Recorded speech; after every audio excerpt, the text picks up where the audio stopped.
Vamos a conversar en unos instantes más con el doctor Rubén Mosqueda, quien escribió el libro El inefable rostro de la maldad. Vamos a escuchar que él mismo nos platique un poco más al respecto de esta historia, que bueno, pues desde el mismo título, ¿no? El inefable rostro de la maldad. Y ya tenemos en la línea telefónica precisamente al doctor Rubén Mosqueda para platicar con él al respecto del inefable rostro de la maldad. Doctor, muchísimas gracias por tomarnos esta comunicación. ¿Cómo está? Muy buenos días. Hola, ¿qué tal? Buenos días. Bien, gracias. Gracias por la invitación. Doctor, pues ver que hay historias aquí que de alguna manera nos llevan al final de nuestros días o al final de la humanidad, pues es de terror y ya viene, por cierto, Halloween, doctor, ¿no? Sí, bueno, primero quiero aclarar que no es una novela de terror, es una novela de suspenso con realismo trágico, como le llamo yo, pero la idea es sensibilizar un poco, llevar al lector por 14 países. Es una historia que se desarrolla en un lapso de 100 años aproximadamente, ¿no? Y bueno, aquí sin entrar en los mayores detalles, pero el ser humano finalmente es el gran imponderable. Mucha gente me pregunta, bueno, ¿por qué has escrito sobre la maldad y no sobre la bondad? Y esto pues es un juego literario en el que ya el escritor lanza del vasco, nos decía que para poder llegar a la bondad y a la perfección tenemos que estar sensibles sobre ese aspecto, uno de los grandes misterios de la humanidad, que es lo que nos hace actuar con maldad. Sería la hipótesis de esta novela. Pues son tantos los motivos que pudiera haber y sobre todo que en este momento estamos tan llenos justamente pues de maldad, pero es parte al final del día también de la condición humana. ¿Cómo busca usted la narrativa o empieza pues con una doctora en física cuántica que es su personaje Lois Yost, que descubre a su marido y entonces es cuando él lee estos manuscritos en Nubio? Pero a mí me llama la atención que dentro de la maldad está o se destapa este demonio, ves, que entendemos que finalmente era una deidad protectora, ¿no? Y cómo sale entonces lo peor de Bes, que también está relacionado con el placer sexual. Bueno, sí, son grandes temas con mucha profundidad, por eso es que mi atrevimiento en esta novela de más de 500 páginas, tratar de desvelar todas estas cuestiones. Tenía que tener un argumento, y el argumento fue una narrativa a partir de Richard, que es quien le cuenta a Lois, la física, doctora en física cuántica, le va contando estas historias que sustrae de una libreta de pastas rojas.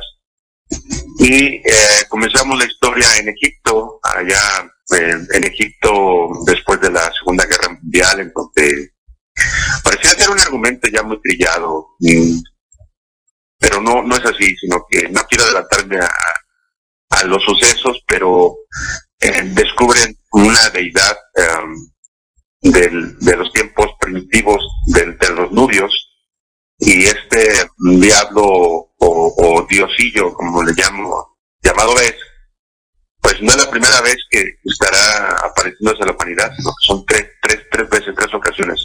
Juego mucho yo con el misticismo del número 3. Nuestra dualidad no está, sino nosotros percibimos en 3 dimensiones. Tenemos 3 tiempos, pasado, presente y futuro, tercera dimensión. Las religiones tratan siempre de 3 conciencias. En el cristianismo está el Padre, el Hijo y el Espíritu Santo, etcétera, ¿no?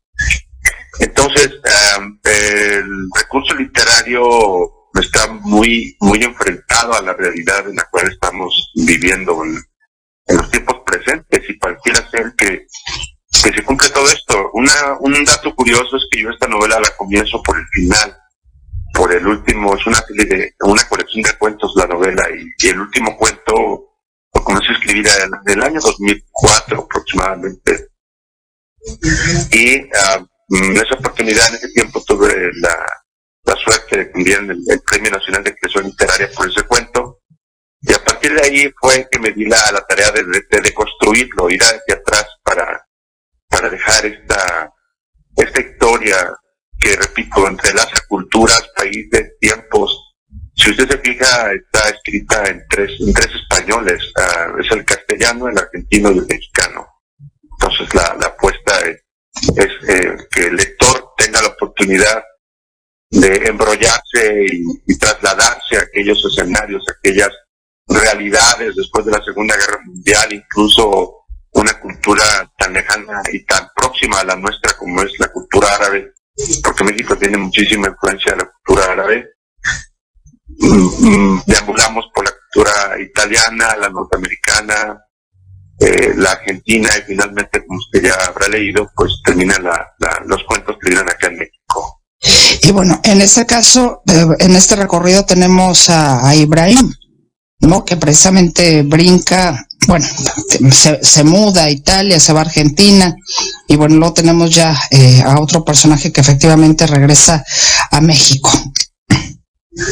Sí, exactamente, y en este personaje que comienza siendo un personaje de segundo importancia, segundo nivel de importancia, pues al final se vuelve el protagónico, y en él se reencarna todo influencia que hay en las culturas, ¿no? De una cultura de Alejandría netamente árabe, egipcia, que migra a Italia y tiene ya de ser una persona ya un poco más europeizada, migra a Argentina y finalmente aquí en México. Entonces va recogiendo todo este tipo de cuestiones culturales, y que, como usted habrá leído también, pues Ibrahim, que se convierte luego en Abraham, y Al-Mansur se convierte en Almanzar, pues ahí tenemos una influencia también de la cultura árabe en nuestra realidad.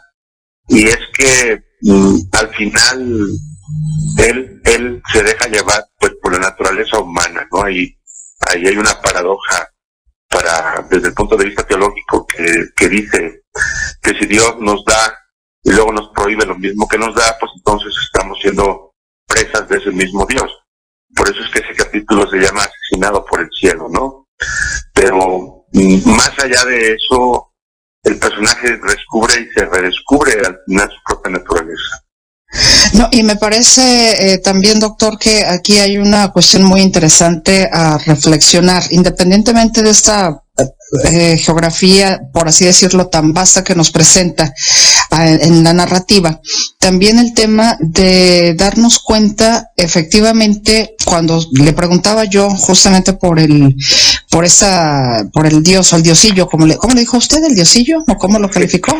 Sí, es un concepto de Borges, el diosillo de arcilla, sí. Ok, ves que si ciertamente estaba o se le relaciona con lo que es la protección, el amor y el placer sexual, uno diría, bueno, son las partes buenas, pero resulta que el ser humano transforma el amor en odio. El odio no es más que una transformación del amor, ¿no? Sí. Y el placer sexual, cuando se lleva al extremo de una cuestión ya, digamos, de adicción, pues entonces ahí libertinaje, exactamente, se tergiversa todo lo que el ser humano podría tener, pues inclusive en su control, aunque hay algunas otras cosas que ciertamente, bueno, pues no las podemos controlar. Entonces creo que vamos en este mar en calma, y luego que nos azota, y luego cómo lo enfrentamos, ¿no? Me parece que es también un trabajo hasta de introspección. Así es, efectivamente, como señala en este capítulo, que es el más denso, el más pesado, porque se tratan muchas cuestiones teológicas, incluso filosóficas, sexuales, de apetencia sexual. El mismo Freud y Jung nos hablaba de eso, ¿no? De que el ser humano por naturaleza es sexual, pero el control que tiene sobre sus apetitos, pues pues esto lleva a una inapetencia que al final depende de cómo lo tomemos nosotros y fijamos nuestros sentidos. Es que aquí la realidad es la mayor cantidad de delitos que se cometen son de índole sexual en el mundo, ¿no? Y una cuestión que me gustaría aclarar y que subyace de todas las historias que se cuentan, y es que la maldad no necesariamente son aquellos actos ingentes o muy fuertes, pesados, como el asesinato, la violación, sino que la maldad también recae en aquellos actos cotidianos, y eso es lo que nutre precisamente este ambiente, como usted señala, ¿no? El estar presa de un acto de poder de nuestro patrón, de nuestro jefe, o desde un acto de burla o el bullying que se practica. Eso ya nos hace presas de ese acto de maldad y que no tiene una explicación lógica o racional del por qué infligir ese daño por el simple acto de tener placer, como nos hablaba Marqués de Sade, ¿no? El sadismo o el sadomasoquismo ya llevado a un extremo y que parece ser que es lo que distingue a la sexualidad hoy en día. Entonces, en este capítulo, él mismo se da cuenta sobre lo que era algo, un deseo innato, un placer buscado, al final se convierte en una paradoja y se convierte en presa de ese mismo dolor que él mismo se está infligiendo. Efectivamente, y bueno, en realidad la maldad no tiene que llegar hasta esos niveles. Como bien lo dice usted, también dentro de las reflexiones es en las cosas más pequeñas. Nosotros podremos decir, no es que yo no mato a nadie, yo soy buena persona, no, pero mato de otra manera, en sentido figurado, por ejemplo, ¿no? Claro. Y creo que sí, es parte de las reflexiones que también el inefable rostro de la maldad nos puede llevar. Sí, y sobre todo que está analizado desde varios puntos de vista culturales, ¿no? Exacto. Muchas cuestiones son de cultura, pero hay algunas otras que son inalienables, es decir, irrenunciables, que por sí mismo, por la naturaleza humana, pues infringen ese daño y ese dolor. Allí me gustaría señalar, bueno, que la mujer es partícipe en un acto salvador. No sé si lo logró percibir, pero la mujer aquí se le regresa su papel de un ser amoroso y salvador de la naturaleza humana, ¿no? El acto de Antonella, que es una mujer muy sofisticada, italiana, empresaria, descendiente de dinastía. Ella trata de rescatar. Tenemos a Lois, que trata de rescatar también, de entender a la anciana que se le aparece a Abraham acá en Argentina, que trata de hacerlo entender, y finalmente, al final de los tiempos, pues está Eva. Eva es la última mujer, la última persona que habita en este planeta, ¿no? Y hace una reflexión precisamente sobre la naturaleza que nos ha llevado al final de los tiempos.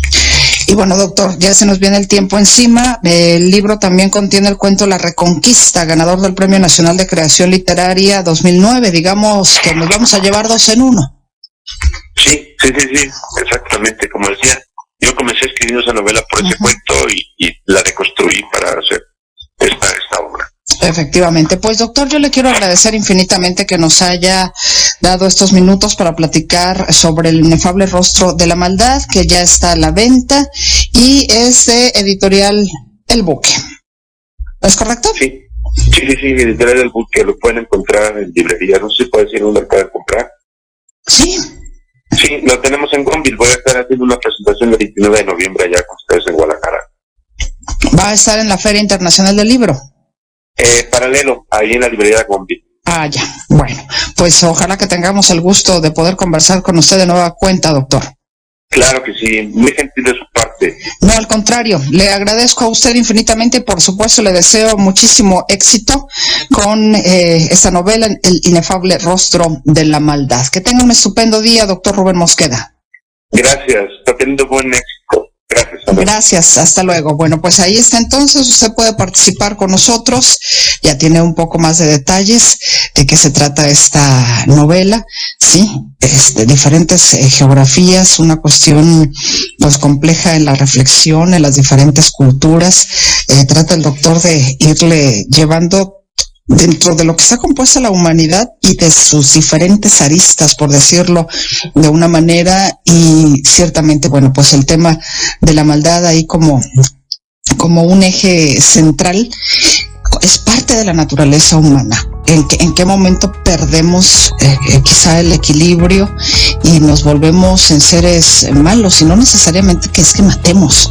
Hay situaciones extremas, por supuesto, en el libro, pero hay otras cosas chiquitas, pequeñitas, que pueden parecer desapercibidas, pero lo estamos haciendo con maldad. Entonces ahí es también parte de la reflexión que le puede dejar este libro.